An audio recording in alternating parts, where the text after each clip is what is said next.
ಇನ್ ನ್ಯೂಸ್ಗೆ ಮತ್ತೊಮ್ಮೆ ಸ್ವಾಗತ. ಈ ದೇಶದ ಸ್ವಾತಂತ್ರ್ಯಕ್ಕಾಗಿ ಹೋರಾಡುವ ಜನರನ್ನ ಜೈಲಿಗೆ ಸೇರಿಸಲು 100 ವರ್ಷಗಳಿಂದ ಬ್ರಿಟಿಷರು ಯಾಕೆ ಜೈಲು ನಿರ್ಮಾಣ ಮಾಡಿದ್ದರು ಎಂದು ಕರ್ನಾಟಕ ಸಾಹಿತ್ಯ ಅಕಾಡೆಮಿ ಸದಸ್ಯೆ ಮೈತ್ರಾಯಿನಿ ಗದಿಗೆಪ್ಪಗೌಡರ್ ಹೇಳಿದರು.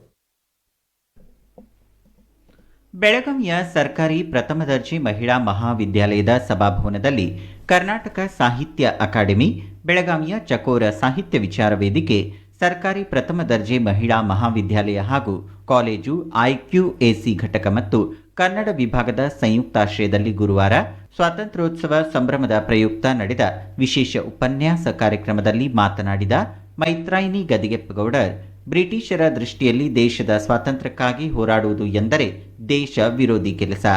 ಈ ದೇಶದಲ್ಲಿ ಭಗತ್ ಸಿಂಗ್ ಆದಿಯಾಗಿ ಕ್ರಾಂತಿವೀರ ಸಂಗೊಳ್ಳಿ ರಾಯಣ್ಣ ಅವರ ತನಕ ಅನೇಕ ಹೋರಾಟಗಾರರು ಹೋರಾಟ ನಡೆಸಿದ್ದಾರೆ. ಆಗಸ್ಟ್ 15 ಸಂಗೊಳ್ಳಿ ರಾಯಣ್ಣನವರ ಜನ್ಮದಿನವಾಗಿದೆ. ಸ್ವಾತಂತ್ರ್ಯ ಸಂಗ್ರಾಮದಲ್ಲಿ ಅಂಡಮಾನ್ ನಿಕೋಬಾರ್ ಜೈಲಿನಲ್ಲಿ ನೀಡುತ್ತಿದ್ದ ಕಾಲಾಪಾನಿ ಶಿಕ್ಷೆಯನ್ನ ಅನುಭವಿಸಿದವರು ಮೊಟ್ಟ ಮೊದಲಿಗರು ಬೆಳಗಾವಿಯವರು. ಭಾರತದ ಇತಿಹಾಸವನ್ನ ಪುನರ್ ಕಲ್ಪಿಸಿಕೊಡುವುದರಲ್ಲಿ ಬೆಳಗಾವಿ ಜಿಲ್ಲೆಯ ಕೊಡುಗೆ ಬಹಳಷ್ಟಿದೆ. ಸ್ವಾತಂತ್ರ್ಯ ಸಂಗ್ರಾಮದಲ್ಲಿ ಕ್ರಾಂತಿವೀರ ಸಂಗೊಳ್ಳಿ ರಾಯಣ್ಣನ ಅಂಗರಕ್ಷಕರು, ಸೈನಿಕರು, ಕಿತ್ತೂರು ಕಲಿಗಳ ಪಾತ್ರ ಪ್ರಮುಖವಾಗಿದೆ.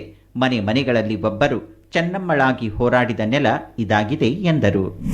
ಭಾರತದ ಇತಿಹಾಸವನ್ನ ಪುನರ್ ಅದನ್ನ ಕಲ್ಪಿಸಿಕೊಟ್ಟಿರ್ತಕ್ಕಂಥ ಸಂದರ್ಭದಲ್ಲಿ ಬೆಳಗಾವಿ ಜಿಲ್ಲೆಗೆ ಬಹಳ ದೊಡ್ಡ ಅಗ್ರಸ್ಥಾನ ನಮ್ಮ ದೇಶದ ಸ್ವಾತಂತ್ರ್ಯದ ಇತಿಹಾಸದಲ್ಲಿ ಇರ್ತಕ್ಕಂಥದ್ದನ್ನು ನೋಡ್ತೀವಿ.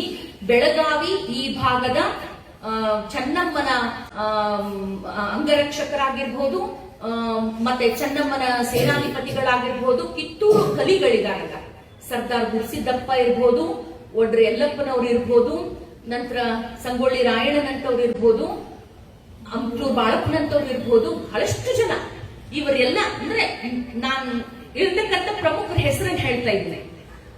ಅಷ್ಟೇ ಅಲ್ಲ, ಮನೆ ಮನೆಗೆ ಒಬ್ಬ ಚೆನ್ನಮ್ಮನಾಗಿ ಹೋರಾಟ ಮಾಡಿರ್ತಕ್ಕಂಥದ್ದು ನೆಲ ಇದೆ. ಅಧ್ಯಕ್ಷತೆಯನ್ನ ಸರ್ಕಾರಿ ಪ್ರಥಮ ದರ್ಜೆ ಮಹಿಳಾ ಮಹಾವಿದ್ಯಾಲಯದ ಪ್ರಾಂಶುಪಾಲರಾದ ಡಾಕ್ಟರ್ ಎನ್ಆರ್ ಪಾಟೀಲ್ ವಹಿಸಿದ್ದರು. ಯರು Patil, doctor Basamma Gangannahalli, doctor Jayasheel G, Shivaraj Arali, Kariyappa N, L N Mukundaraj ಸೇರಿದಂತೆ ವಿದ್ಯಾರ್ಥಿನಿಯರು ಹಾಗೂ ಇನ್ನಿತರರು ಉಪಸ್ಥಿತರಿದ್ದರು. In news Belagavi.